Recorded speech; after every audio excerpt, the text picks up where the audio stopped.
Sensitive, unpredictable, hyper. Okay, ఈ 3 లక్షణాలు ఉన్నటువంటి వ్యక్తి ఎవరో వాళ్ళ ఏవి చూసేద్దామా?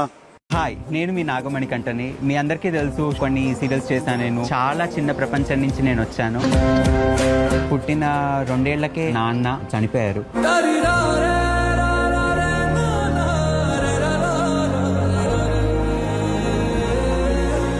మా అమ్మకు మళ్ళీ పెళ్ళైంది, నాకు చెల్లెలు కూడా పుట్టింది. నాకు ఊహొచ్చే టైం కల్లా ఈయన నా కన్న తండ్రి కాదు, నా స్టెప్ ఫాదర్ అనేసరికి నేను accept చేయలేకపోయా.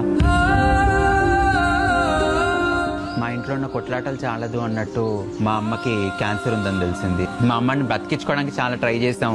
Finally in 2019 we lost her forever. అమ్మా అమ్మా నీ పసివాణమ్మ, నువ్వే లేక వసివాడానమ్మ. ఆవిడ బాడీ తలకొరివికి పెట్టేసిన తర్వాత 10-11 రోజుకే నేను ఇంటి నుంచి బయటకు వచ్చేసాను.